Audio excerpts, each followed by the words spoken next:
പെൺകുട്ടികൾ ഓർക്കണം, അമ്മ നിങ്ങളെ വഴക്ക് പറഞ്ഞിട്ടുണ്ടാകാം, ദേഷ്യപ്പെട്ടിട്ടുണ്ടാകാം. പക്ഷേ നിങ്ങളുടെ ശത്രുവല്ല അമ്മ, ഏറ്റവും വലിയ മിത്രമാണ്. ദൈവത്തെ പോലെ നിങ്ങളെ കരുതി വയ്ക്കുന്ന, കാത്തുവയ്ക്കുന്ന, നിങ്ങൾക്ക് വേണ്ടി പകലന്തിയോളം പാടത്തും പാറയിലും പണിയെടുക്കുന്ന, നിങ്ങൾക്കൊരു വേദന വന്നാൽ, ഒരു അസുഖം വന്നാൽ ഉറങ്ങാതിരുന്ന് കരയുന്ന, നിങ്ങൾക്ക് വേണ്ടി ഉണർന്നിരുന്ന് പ്രാർത്ഥിക്കുന്ന ദൈവമാണ് അമ്മ. അത് ഭാഷ മുഷിഞ്ഞതാകാം, വേഷം വളരെ പഴകിയതാകാം, നിങ്ങളുടെ അത്രയും സംസ്കാരം ഉണ്ടാകാത്തവരാകാം. പക്ഷേ അമ്മയാണ്. നിങ്ങൾക്കൊരമ്മയുണ്ടെന്നുള്ളതാണ് നിങ്ങളുടെ ഭാഗ്യം. അതില്ലാത്തവർ അനുഭവിക്കുന്ന വേദന. കോടിക്കണക്കിന് മക്കൾക്ക് അമ്മയില്ല. ഒരു പ്രാവശ്യം അമ്മയെ ഒന്ന് വിളിക്കാൻ കഴിഞ്ഞിട്ടില്ല അവർക്ക്. അമ്മയുടെ മുഖം ഓർക്കുന്ന ഒരു കുട്ടിയും ഒരു തരം ലഹരി വസ്തുക്കളും ഉപയോഗിക്കില്ല. ഞാൻ ഉറപ്പിച്ചു പറയുന്നു, ഇന്നത്തെ മദ്യപാനി നാളത്തെ കൊലയാളി. ഇന്ന് മദ്യം കുടിക്കുന്നവൻ നാളെ കഴിമരത്തിൽ. നിങ്ങൾ കഴിക്കുന്ന ന്യൂജൻ ഫുഡ് ഉണ്ടല്ലോ, ഗേറ്റ്വേ ഡ്രഗ്സുകൾ, അതൊന്നും വിശദമായി പറയുവാനുള്ള സമയമില്ല. നിങ്ങൾക്ക് ഏറ്റവും ഇഷ്ടം ഐസ്ക്രീം ഒക്കെയാണ് അല്ലേ? ഐസ്ക്രീം കഴിച്ചിട്ട് പിന്നെ ഫേസ് ക്രീം ഒന്നും ഇട്ടാൽ നിങ്ങളുടെ ഫേസിന്റെ കളറൊന്നും കൂടത്തില്ല. ഐസ്ക്രീമിന്റെ അറ്റത്തും ഫേസ് ക്രീമുണ്ട്, ഫേസ് ക്രീമിന്റെ അറ്റത്തും ക്രീമുണ്ട്, പിന്നെ ക്രീ എന്നായി. അതുകൊണ്ട് കഴിക്കാൻ നല്ല ടേസ്റ്റാണ് ഐസ്ക്രീം. പക്ഷേ നാവിൽ മധുരം അധികം വേണ്ട, വാക്കിൽ മധുരം നാക്കിൽ വേണ്ട എന്നാണ് പറയുന്നത്. Sugar is a white poison. പഞ്ചസാര ഒരു വെളുത്ത വിഷമാണെന്ന് ലോകത്തെ ബോധ്യപ്പെടുത്തിയത് ആരാണെന്ന് ആർക്ക് പറയാം? സമയമില്ലെങ്കിൽ പെട്ടെന്ന് ആർക്ക് പറയാം? Sugar is a white poison. പഞ്ചസാര ഒരു വെളുത്ത വിഷമാണ്. ആരായിരിക്കും ലോകത്തോട് അത് പറഞ്ഞത്? ഇവിടെ ഫ്ലാഷ് മോബ് കളിച്ച കുട്ടികളൊക്കെ നല്ല എനർജറ്റിക് ആയിരുന്നു. വളരെ എത്രയോ നൂറുകണക്കിന് കുട്ടികൾ അത് വീഡിയോ എടുത്തപ്പോൾ ലോകത്തിന്റെ പല ഭാഗങ്ങളിലേക്ക് പോയിട്ടുണ്ട്. നിങ്ങൾ കളിച്ചിരിക്കുന്ന ആ വലിയ പരിപാടി, ആ വലിയ ആന്റി ഡ്രഗ്സിന് എഗനിസ്റ്റ് ആയിട്ടുള്ള നിങ്ങളുടെ മൂവ്മെന്റ്സ് ദൈവം കാണുന്നുണ്ട്. അതിന്റെ നന്ദി നിങ്ങൾക്ക് തിരിച്ചു കിട്ടും. അതിന്റെ പ്രതിഫലം നിങ്ങൾ കിട്ടും. കൊടുത്താൽ കൊല്ലത്തും കിട്ടുമെന്ന്, കൊടുക്കാതിരുന്നാൽ ഒന്നും കിട്ടത്തില്ല. കൊടുക്കുന്നവനെ കിട്ടത്തുള്ളൂ. അതുകൊണ്ട് നിങ്ങൾ കാണിച്ച നല്ല എഫക്ട് ഉണ്ടല്ലോ. ചില കുട്ടികൾ പറഞ്ഞു നമ്മൾ മാത്രം മണ്ടന്മാരായി മുദ്രാവാക്യം വിളിച്ചു. ചില കുട്ടികൾ നമ്മളെ നോക്കി ചിരിച്ചിട്ട് വിളിക്കാതെ പോയി. ഞാൻ അങ്ങനെ പറഞ്ഞ ഏതോ കുട്ടിയുണ്ട്. ഞാൻ ആ കുട്ടിയോട് പറഞ്ഞു, നിങ്ങൾ ജീവിതത്തിൽ ഒരിക്കലും ലഹരിയുടെ ഉപദ്രവം കൊണ്ട് നിലവിളിക്കില്ല. ഇന്ന് വിളിക്കാതെ പോയവർ എന്നെങ്കിലും ലഹരി പിടികൂടുമ്പോൾ അവർ നിലവിളിക്കും. കാരണം കൊടുക്കാത്തത് നിങ്ങൾക്ക് തിരിച്ചു കിട്ടില്ല. കൊടുത്താൽ കൊല്ലത്തും കിട്ടുമെന്നാണ്. അവസരം വരുമ്പോൾ വിനിയോഗിക്കണം. ഇവിടെ ഇരിക്കുന്ന പെൺകുട്ടികൾ വിചാരിച്ചാൽ മതി, ഈ നാട്ടിലെ ആൺകുട്ടികളെ ഒക്കെ നന്നാക്കാൻ പറ്റും. എങ്ങനെ? ലഹരി ഉപയോഗിക്കുന്നവനെ, മദ്യപിക്കുന്നവനെ, പുകവലിക്കുന്നവനെ, കഞ്ചാവ് ഉപയോഗിക്കുന്നവനെ എന്റെ ജീവിതത്തിൽ ഞാൻ പാർട്ണറായി സ്വീകരിക്കില്ലെന്ന് നിങ്ങളൊരു പ്രതിജ്ഞ എടുത്ത് നോക്കിക്കേ. എല്ലാ ആൺകുട്ടികളും നന്നാണ്. ഇത് കുടിച്ചിട്ട് ഏതോടെ കിടന്നാലും വന്നു കഴിഞ്ഞാൽ നിങ്ങൾ തലകുടിച്ചു കൊടുക്കും. അതൊരു സത്യമായതുകൊണ്ട് അത് എന്ന് പറയാൻ. അതുകൊണ്ട് പ്രിയപ്പെട്ട മക്കളെ, അമ്മയോട് കള്ളം പറയരുത്. അമ്മയോട് കള്ളം പറഞ്ഞിട്ടുള്ള മക്കൾ ഇവിടെ ഉണ്ടെങ്കിൽ ഒരു നിമിഷം ആലോചിച്ചു നോക്കുക.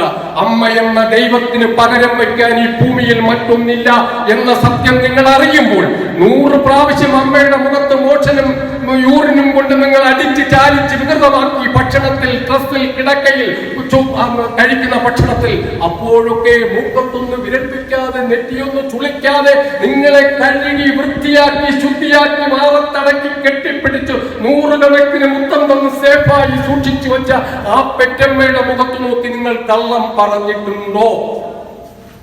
നിങ്ങൾ സ്വയം ചോദിക്കുക. ഞാൻ അമ്മയോട് കള്ളം പറഞ്ഞിട്ടുണ്ടോ? ഉണ്ടെങ്കിൽ അതിന് ശിക്ഷ കിട്ടും. ഇപ്പോഴല്ല, എപ്പോഴും. അതുകൊണ്ട് നോ ഡ്രഗ്സ് എന്ന് പറയാൻ, നോ എന്ന് പറയുവാൻ നിങ്ങൾക്ക് കഴിയണം. കെണികളിൽ പെടുത്തും. കൂട്ടുകാർ പറയും, ഓ ഇതൊന്നും ഇപ്പൊ അങ്ങോട്ട് കഴിച്ചിട്ട് ആകാശം ഇടിഞ്ഞു വീഴും. ആകാശമൊന്നും ഇടിഞ്ഞു വീഴത്തില്ല, ആകാശം അവിടെ ഇരിക്കും. നമ്മൾ ഇടിഞ്ഞ് താഴ്ന്നു പോകും. ഐസ്ക്രീം കഴിക്കുന്ന ഒരു കുട്ടി, ഞാൻ വിശദമായി പറയുന്നില്ല, പെട്ടെന്ന് നിർത്താം. ഐസ്ക്രീം കഴിക്കുന്ന ഒരു ഐശ്വര്യയെ എനിക്ക് പരിചയപ്പെടുത്താതെ പോകാൻ കഴിയില്ല. ഗേൾസ് ആണ് ഇവിടെ ഇരിക്കുന്നത്. ഞാൻ ഒരു 7-8 വർഷങ്ങൾക്ക് മുമ്പ് കോട്ടയം CMS കോളേജിൽ ഒരിക്കൽ ഇതുപോലെ ഒരു വലിയ ഫംഗ്ഷൻ, 10,000 കുട്ടികളുണ്ട്, റാലിയൊന്നുമില്ലായിരുന്നു, വലിയ സെമിനാറാണ്. അപ്പൊ ഞാൻ അതിലൊരു ഭാഗമായിരുന്നു. സെമിനാറിൽ ഞാൻ ഐസ്ക്രീം കഴിക്കുന്നതിനെ കുറിച്ച്, ഈ ഗേറ്റ്വേ ഡ്രഗ്സിനെ കുറിച്ച് പറഞ്ഞപ്പോൾ ഒരു ഐശ്വര്യ എന്ന പേരുള്ള ഒരു പെൺകുട്ടി എണീറ്റ് നിന്നിട്ട് എന്നെ കൂകി വിളിച്ചു. ആ ക്ലാസ് അലമ്പാക്കുന്നു. പിന്നെ ഐസ്ക്രീം കഴിച്ച് അങ്ങ് ഞാനങ്ങ് ചത്തുപോയ ഞങ്ങൾ അങ്ങ് സഹിച്ചു, ഇദ്ദേഹം ഞങ്ങളെ അങ്ങ് നന്നാക്കല്ല. വേറെ എന്തെങ്കിലും പറയാനുണ്ടെങ്കിൽ പറയും. സത്യമാണ്, അവരുടെ അറിവാണ് അവർ പറയുന്നത്. അവർ കഴിക്കുന്ന രുചിയാണ് അവരെ അവരെ അങ്ങനെ നമ്മൾ പലപ്പോഴും ടേസ്റ്റിന്റെ പുറകെയാണ് പോകുന്നത്. ടേസ്റ്റിന്റെ പുറകെ പോയാൽ ജീവിതം വേസ്റ്റായി പോകും, അല്ലേ? അപ്പോ ഐശ്വര്യ അങ്ങനെ പറഞ്ഞപ്പോൾ എനിക്ക് വിഷമം തോന്നി. കാരണം 10,000 കുട്ടികൾ ഇരിക്കുന്ന, പിന്നെ അവളുടെ കൂട്ടുകാരികൾ, അവളെ അവിടുത്തെ കോളേജ് ബ്യൂട്ടിയാണ്, കുറെ കൂട്ടുകാരും ഗ്യാങ്ങും ഒക്കെ ഉണ്ട്. അവരും പല ഭാഗത്തിരുന്ന് പോവുകയും ഒച്ച വയ്ക്കുകയും ഒക്കെ ചെയ്തു. എന്തായാലും ക്ലാസ് കഴിഞ്ഞു. ഞാൻ പോകാൻ സമയത്ത് എന്റെ PTA പ്രസിഡന്റ് വന്ന് പറഞ്ഞു, സാറെ ക്ഷമിക്കണം, അത് സ്വർണ്ണക്കട മുതലാളിയുടെ മോളാണ്. ഇവിടെ ഏത് സെലിബ്രിറ്റി വന്നാലും സാറിനെ ഇത്രയും തെറ്റാക്കിയേ ഉള്ളൂ. സെലിബ്രിറ്റികളെ ഏത് വന്നാലും അവർ കൂകി വിളിച്ചാലും അത് അവളുടെ ഒരു ജോലിയാണ്, സാറ് ക്ഷമിക്കണമെന്ന് പറഞ്ഞു. ഞാൻ പറഞ്ഞു, അതിലൊന്നും കാര്യമില്ല. നമ്മുടെ പ്രൊഫഷൻ അരുതാത്ത സത്യങ്ങൾ അപ്രിയ സത്യങ്ങളാണെങ്കിലും എനിക്കത് ബോധ്യപ്പെട്ടതാണെങ്കിൽ അത് വിളിച്ചു പറയുക എന്നത് എന്റെ ദൗത്യമാണ്. ഇവിടെ വന്നിട്ട് പ്രിൻസിപ്പൽ സാറിനോട് എനിക്ക് എത്ര രൂപ കിട്ടും എന്നല്ല ഞാൻ ചോദിച്ചത്, അല്ലേ? ഞാനൊരു ജേർണലിസ്റ്റാണ്. എഴുതാൻ പോയാൽ നല്ല പൈസ കിട്ടും, അത്യാവശ്യം പ്രസിദ്ധീകരണങ്ങളിലൊക്കെ വർക്ക് ചെയ്തിട്ടുണ്ട്. പക്ഷെ ഞാൻ അത് എന്നെ പരിചയപ്പെടുത്താനല്ല ഞാൻ പറയുന്നത്. പക്ഷേ പ്രിയപ്പെട്ട മക്കളെ, നിങ്ങൾ ഓർക്കണം, ആ ക്ലാസ് കഴിഞ്ഞ് 7-8 വർഷം കഴിഞ്ഞിട്ട് ഈ അടുത്ത കാലത്ത് ഞാനൊരു ദിവസം മെഡിക്കൽ കോളേജിൽ എന്റെ സുഹൃത്തിന്റെ കുഞ്ഞിന് ക്യാൻസറിന്റെ എന്തോ ഒരു ടെൻഡൻസി ഉണ്ടെന്ന് പറഞ്ഞ് വർഷം 7 കഴിഞ്ഞു. ഞാൻ മെഡിക്കൽ കോളേജിൽ പോയപ്പോ അവർ പോയതിന്റെ കാരണം അവിടുത്തെ മെഡിക്കൽ കോളേജിലെ ഡോക്ടർമാർ ഞങ്ങളൊക്കെ ഒന്നിച്ച് പലയിടത്തും ക്യാമ്പുകളിൽ ക്ലാസ് എടുക്കാൻ പോകുന്നതാണ്. അങ്ങനെ എന്റെ പരിചയം കൊണ്ട് പെട്ടെന്ന് വരാലോ എന്ന് വെച്ചെങ്കിലും കൂട്ടി പോയി. ഞങ്ങൾ അവിടെ നിൽക്കുമ്പോൾ ഒരു പെൺകുട്ടി ഒരു ഡോക്ടറുടെ consulting cancer centre, regional cancer സെന്ററിലെ ഒരു കൺസൾട്ടിംഗ് റൂമിന്റെ അപ്പുറത്ത് നിന്നിട്ട് ഇങ്ങനെ എത്തി നോക്കുകയും തല പിൻവലിക്കുകയും പിന്നെയും എത്തി നോക്കുകയും പിന്നെ തല പുറത്തേക്ക് ഇട്ടിട്ട് ധൈര്യം സംഭരിച്ച് ഞങ്ങൾ ഇറങ്ങാൻ സമയത്ത് ഇങ്ങനെ അറച്ചറച്ച് നടന്നു വന്നിട്ട് എന്നോട് ചോദിച്ചു, അമ്പൂരി സാറാണ്.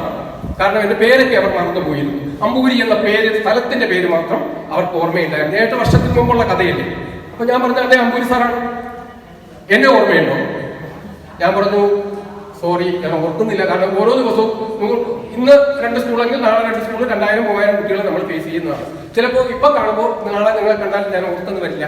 അൽഷിമേഴ്സ് കൊണ്ടല്ല, ദിവസവും ഇങ്ങനെ ഒത്തിരി കുട്ടികളെ കാണുന്നുണ്ട്.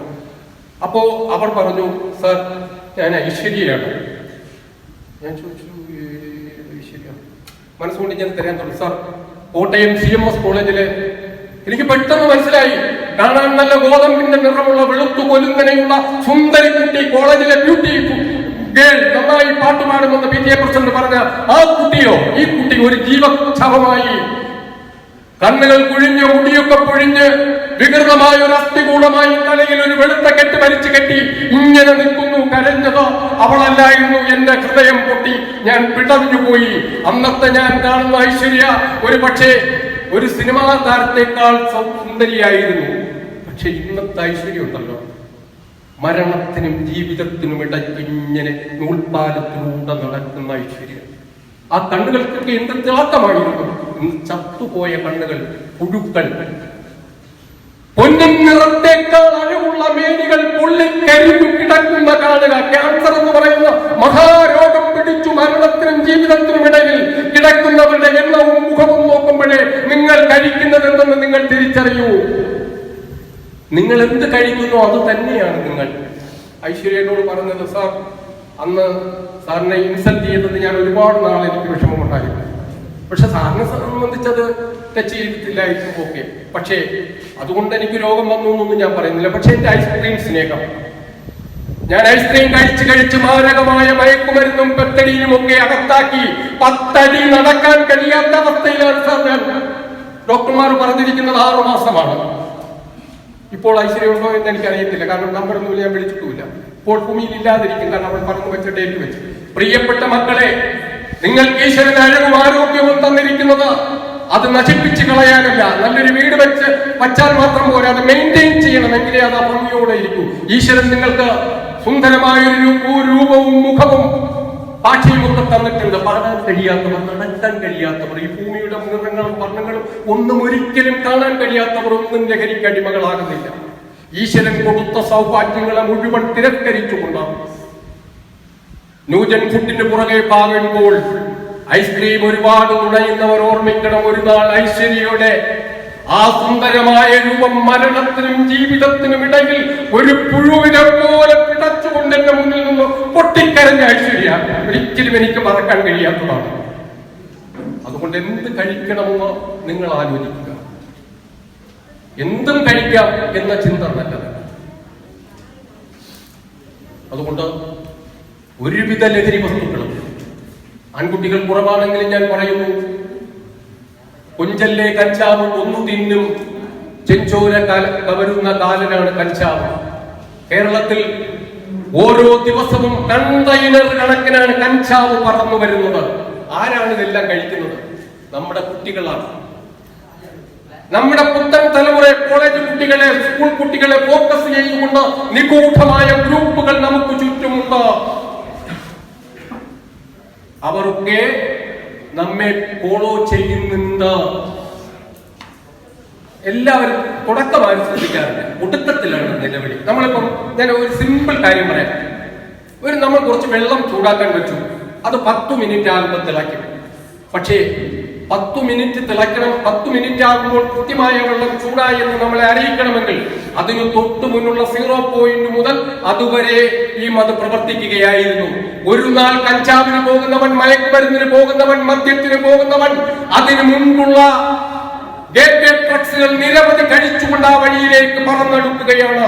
ഞാൻ ഒന്ന് ചുരുക്കുകയാണ്. നിങ്ങളൊന്നും കഴിക്കത്തില്ലായിരിക്കും, കൊച്ചുകുട്ടികൾ കഴിക്കുന്ന ഒത്തിരി മിഠായികളുണ്ട്. മിൽക്കി ബാർ, തുടക്കം മിൽക്കിലാണ്, ഒടുക്കം ബാറിലാണ്. ചോക്കോ ബാർ, ചോക്കോയാണ്, കഴിച്ചോളൂ, കഴിച്ചങ്ങ് ബാറിൽ വന്നേക്കും. അടുത്ത കമ്പനി പറയുന്നു മാംഗോ ബാർ. എല്ലാ കമ്പനികളും പറയുന്നത് ബാർ ബാർ ബാർ എന്നാണ്. എന്തിനാണ്? ഈ ബാർ അത്ര ബോറായ കാര്യമൊന്നുമില്ല. ജോറായി നിങ്ങൾ ജീവിക്കുമ്പോൾ അങ്ങോട്ട് വന്നോളൂ, പിന്നെ ബോറായി റോട്ടിൽ കിടന്നു. കുട്ടികളെ കുഞ്ഞുനാളിലെ പഠിപ്പിക്കുകയാണ് ബാർ ബാർ ബാർ. അതുകൊണ്ട് നിങ്ങൾക്ക് എന്ത് കഴിക്കണമെന്ന് നിങ്ങൾക്ക് തീരുമാനിക്കാം. നമുക്ക് സമയമില്ലാത്തത് കൊണ്ട് ഞാൻ ഒരിക്കൽ കൂടെ നിങ്ങളോട് പറയുന്നു, ഈ ലോകം നിങ്ങൾക്ക് എന്ത് നൽകിയെന്നല്ല, ഈ ലോകത്തിന് നിങ്ങൾ എന്ത് നൽകിയെന്നാണ് കാലം അന്വേഷിക്കുന്നത്. ഈ ലോകം നിങ്ങൾക്ക് എന്ത് നൽകിയെന്നല്ല, ഈ ലോകത്തിന് നിങ്ങൾ എന്ത് നൽകി എന്ന ചോദ്യത്തിന് ഉത്തരം പറയാൻ ഓരോരുത്തർക്കും കമ്മിറ്റ്മെന്റ് ഉണ്ടാവും. ഇന്നല്ലെങ്കിൽ നാളെ നിങ്ങളോട് തന്നെ ചോദിക്കൂ, ഞാൻ ഈ ലോകത്തിന് എന്താണ് സംഭാവന ചെയ്യുന്നത്? എന്നെ പലരും പറയും ഭ്രാന്തൻ, അവന് വേറെ പണിയൊന്നുമില്ല, ഈ നാട് നന്നാകാൻ പോകുന്നുണ്ടോ? ഇവൻ നന്നാക്കിയതുകൊണ്ട്, രാജനപൂരി നന്നാക്കിയതുകൊണ്ട് നന്നാകാൻ പോകുന്നുണ്ടോ? ഇല്ല. എന്നോട് ചോദിക്കും, ഒരു കുടിയനെയെങ്കിലും നന്നാക്കാൻ പറ്റിയിട്ടുണ്ടോ? ഞാൻ പറയും, ഒരു കുടിയനെ നന്നാക്കാൻ കഴിഞ്ഞിട്ടില്ലെങ്കിൽ ലക്ഷക്കണക്കിന് അമ്മമാരെ മക്കൾക്ക് കാണിച്ചു കൊടുക്കാൻ കഴിഞ്ഞിട്ടുണ്ട്. ഒരു കാര്യം കൂടെ പറഞ്ഞുകൊണ്ട് ഞാൻ നിർത്തുന്നു. ഞാൻ ഒരു സ്കൂളിൽ ഇങ്ങനെ ക്ലാസ് എടുത്തുകൊണ്ട് നിൽക്കുമ്പോൾ കുറച്ച് അമ്മമാർ അവിടെ തൊഴിലുറപ്പിന്റെയോ പണി ചെയ്യുകയാണ്. അവർക്കെല്ലാം ഉറക്കം വരുന്നു. വിശപ്പ് കൊണ്ടാണ്, ഒന്ന് നിർത്തി കിട്ടിയെങ്കിൽ ഭക്ഷണം കഴിക്കാമെന്ന് എല്ലാവരും ചിന്തിക്കുന്നുണ്ട്. വിശപ്പിനേക്കാൾ വലിയ വെളിയില്ലല്ലോ എന്റെ വിശപ്പിന്റെ നിലവിൽ. ഞാനിതാ നിർത്തുന്നു. എന്താണ് എന്റെ ക്ലാസ് കൊണ്ടുണ്ടാകുന്ന മാറ്റമെന്ന് നിങ്ങളൊന്ന് അറിയാൻ വേണ്ടി. ഒരു സ്കൂളിൽ ഞാൻ ഇങ്ങനെ ക്ലാസ് എടുത്തുകൊണ്ട് നിൽക്കുമ്പോൾ, UP സ്കൂളിലാണ്. ആ സ്കൂളിന്റെ ചുറ്റുവട്ടത്ത് പാമ്പിന്റെ ശല്യമുള്ളത് കൊണ്ട് അത് കാട് വൃത്തിയാക്കാൻ കുറെ തൊഴിലുറപ്പ് സ്ത്രീകൾ നിന്നു. എന്റെ ക്ലാസ് തുടങ്ങി കുറച്ചു നേരം കഴിഞ്ഞപ്പോൾ ആ സ്ത്രീകൾ ഓരോരുത്തരായി പറിച്ച പുല്ലും വെട്ടിയ കൊമ്പും ചില്ലയും ഒക്കെ ആയി അവരുടെ കയ്യിലിരുന്ന ആയുധങ്ങളുമായി ക്ലാസ് കേൾക്കാൻ വേണ്ടി വന്നു നിന്നു. അവരുടെ CDs പറഞ്ഞു, നിങ്ങൾക്ക് വേറെ പണിയില്ലേ? അത് സ്കൂൾ കുട്ടികൾ. അപ്പൊ അതിൽ ഒരു സ്ത്രീ പറഞ്ഞു, ഇല്ല, എനിക്കത് കേൾക്കണം. അപ്പൊ ഞാൻ ആ സ്ത്രീ, എനിക്ക് എന്റെ ഫ്രണ്ടിലാണല്ലോ നടക്കുന്നത്, ഓപ്പൺ സ്കൂളാണ്. അപ്പോ ഞാൻ ആ സ്ത്രീയെ നോക്കിയപ്പം ഒരു പാവം മെലിഞ്ഞുണങ്ങി മുഷിഞ്ഞ വേഷമൊക്കെ ധരിച്ച സ്ത്രീ. പക്ഷെ അവർ വളരെ ശ്രദ്ധാപൂർവ്വം ഈ ക്ലാസ് കേൾക്കുന്നുണ്ട്. അപ്പൊ ഞാൻ വിചാരിച്ചു എന്തായില്ല എന്തെങ്കിലും ആയിട്ട്. പക്ഷേ ക്ലാസ് കഴിഞ്ഞു. ആ സ്ത്രീ എന്നോട് വന്നിട്ട് ചോദിച്ചു, ബാക്കി സ്ത്രീകളെല്ലാം കൂടെ നിൽക്കുന്നു, സാർ ഒരു 2-3 ദിവസം മുമ്പോ അല്ലെങ്കിൽ ഒരാഴ്ച മുമ്പോ സാർ ഉത്തരംകോട് എന്ന് പറയുന്ന സ്കൂളിൽ ക്ലാസ് എടുക്കാൻ പോയിരുന്നു. ഞാൻ പോയിരുന്നു. കാരണം സ്കൂളുകൾ തെണ്ടി കുട്ടികളെ ബോധവൽക്കരിക്കാൻ നന്നാക്കാൻ നോക്കുകയാണല്ലോ എന്റെ ജോലി. അപ്പോൾ ആ അമ്മ പറഞ്ഞത്, സാറിന് മോടി പുണ്യം കിട്ടും. വെങ്ങിപ്പോവും. ഞാൻ ചോദിച്ചു, എന്ത് പറ്റി? സാറേ, എന്റെ മോൻ 8ാം ക്ലാസ്സിലാണ് പഠിക്കുന്നത്, 7ാം ക്ലാസ്സിലാണ് പഠിക്കുന്നത്. സാറ് പഠിപ്പിക്കാൻ പോയ, ക്ലാസ് എടുക്കാൻ പോയ ആ സ്കൂളിലാണ് അവൻ വരുന്നത്. എല്ലാ ദിവസവും ഈ കക്കൂസ് നമ്മുടെ ബാത്റൂം ക്ലീൻ ചെയ്യുന്ന ബ്രഷില്ലേ, അതിന്റെ തല പോലെ അതിന്റെ അവസ്ഥയിലാണ് എന്റെ മോന്റെ മുടിയൊക്കെ വെട്ടി വെച്ചിരിക്കുന്നത്. ആ അമ്മ നാളെ പള്ളിയിലാണ് പറഞ്ഞത്. കൂട്ടുകാരാണ് സാർ അവരെ കൊണ്ട് ചെയ്യിക്കുന്നത്. ഹെയർ സ്റ്റൈൽ കണ്ടാൽ അറിയാം അന്തസ്സുള്ള വീട്ടിലെ കുട്ടിയാണോ എന്ന്. അങ്ങനെ ഹെയർ സ്റ്റൈൽ ഉണ്ടാക്കുന്ന കുട്ടികൾ പത്രം വായിച്ചു നോക്കുമ്പോൾ നോക്കണം, കഞ്ചാവ് പിടിച്ചു, പീഡിപ്പിച്ചു, അമ്മയെ കൊന്നു എന്നൊക്കെ പറയുന്നവന്റെ ചിത്രം പത്രത്തിൽ വരുമ്പോൾ കാണാം. ഈ ബാത്റൂം ക്ലീൻ ചെയ്യുന്ന ബ്രഷ് പോലെയാണ് അവരുടെയൊക്കെ തലയിരിക്കുന്നത്. അപ്പൊ ഈ അമ്മ പറഞ്ഞതും അങ്ങനെയാണ്. അവൻ കൂട്ടുകാരുടെ കൂടി കഴിഞ്ഞിട്ട് ഞാൻ എന്ത് കൊടുത്താലും വലിച്ചെറിയും, എന്റെ കർണത്തടിക്കും, പൈസ ചോദിക്കും, എന്റെ തുണിയൊക്കെ വാരിയിട്ട് ചുട്ടുകളയും, എന്നെ പറയുന്ന തെറിവാക്കുകൾക്ക് ഒരു കണക്കുമില്ലായിരുന്നു സാർ. ഞാൻ മനസ്സുരുകി പ്രാർത്ഥിച്ചു പോയി. ഈ കുടിയനായ ഒരു കുടിയന്റെ കുട്ടിയാണ്, അവൻ എന്നെ ഉപേക്ഷിച്ചിട്ട് പോയിട്ടും ഇവർക്ക് വേണ്ടിയാണ് ഞാൻ ജീവിക്കുന്നത്. പകലന്തിയോളം ഈ കാട്ടിലും മേട്ടിലും പോയി പണിയെടുത്തിട്ടാണ് ജീവിക്കുന്നത്. പക്ഷേ ഞാൻ വിചാരിച്ചു യവനെ പാമ്പ് കടിച്ച് ചത്തുപോയെങ്കിലും എനിക്ക് വേദനയില്ലെന്നോ. അത്ര കഷ്ടമായിരുന്നു 7ാം ക്ലാസ്സിൽ പഠിക്കുന്ന മകൻ അമ്മയോട് പെരുമാറിയിരുന്നത്. ഇതെന്തിനാണ് എന്നോട് പറഞ്ഞതെന്നല്ലേ? ആ അമ്മ പറഞ്ഞു, സാറേ ഞാൻ അങ്ങനെ അന്ന് പ്രാർത്ഥിച്ചെങ്കിൽ, ഞാൻ അങ്ങനെ സംഭവിച്ചെങ്കിൽ ഇന്ന് എനിക്ക് ജീവിക്കാൻ പോകുന്നില്ലായിരുന്നു സാറേ. ഇപ്പൊ എന്റെ മോൻ നല്ലവനാ, എന്നെ ചീത്ത പറയില്ല, ഞാൻ കൊടുക്കുന്ന ഭക്ഷണം എടുത്തെറിയില്ല, എന്നെ പൈസയ്ക്ക് വേണ്ടി ഉപദ്രവിക്കില്ല. അതുമല്ല സാറേ, ഞാൻ ഉറങ്ങിക്കിടക്കുമ്പോ എന്റെ മോൻ വന്ന് എന്റെ കാല് തൊട്ട് വന്ദിക്കുന്നത് ഞാൻ കണ്ടു സാർ. എന്താണ്? ആ മാത്രമേ പറയൂ. കുട്ടികളെ നിങ്ങൾ അറിയണം, അമ്മയാകുന്നത്. പക്ഷെ അവർക്ക് വിശദമായി പറയാത്തതുകൊണ്ടാണ് കുട്ടികൾക്ക് അറിയും. ഞാനും ചിലപ്പോൾ വെങ്ങിപ്പോകും. അത് ബോധ്യപ്പെടുത്താൻ എനിക്ക് സമയമില്ലാത്തതുകൊണ്ട്. ആ മാറ്റമാണ് അമ്മ ആ സ്വന്തം മകന്റെ ജീവിതത്തിൽ കണ്ടതെന്ന് എന്നോട് പറഞ്ഞപ്പോൾ. അതുകൊണ്ട് ആരെയെങ്കിലും മദ്യത്തിൽ നിന്ന് പിന്തിരിപ്പിക്കാൻ കഴിഞ്ഞിട്ടുണ്ടോ എന്ന് ചോദിക്കുന്നവരോട് ഞാൻ പറയും, ലക്ഷക്കണക്കിന് മക്കൾക്ക് അവരുടെ അമ്മയെ കാണിച്ചു കൊടുക്കാൻ എനിക്ക് കഴിഞ്ഞിട്ടുണ്ട്, കഴിയണം. അത് തന്നെയാണ് എന്റെ ദൗത്യവും. അമ്മയാരെന്ന് നിങ്ങൾ അറിഞ്ഞാൽ മതി, നിങ്ങളുടെ എല്ലാ വിഷമതകളും മാറും. ഒരു തരം ലഹരി വസ്തുക്കളും ഉപയോഗിക്കാത്ത ഒരു പുത്തൻ തലമുറയ്ക്കായി ഇവിടെ ലഹരി വിരുദ്ധ ക്ലബ്ബ് മാത്രമല്ല, ലഹരി വിരുദ്ധ വൈറ്റ് മെമ്മോറിയൽ കോളേജ് കേരളം അറിയുന്ന വിധത്തിൽ, ലോകം അറിയുന്ന വിധത്തിൽ മാറ്റിയെടുക്കാൻ നമുക്കൊന്നിച്ച് പോരാടാം. ജീവിതം എന്നത് ഒவ்வொரு പൂക്കളുമേ സ്വന്തത്, வாழ்வென்றால் പോരാടും പോർക്കളമേ.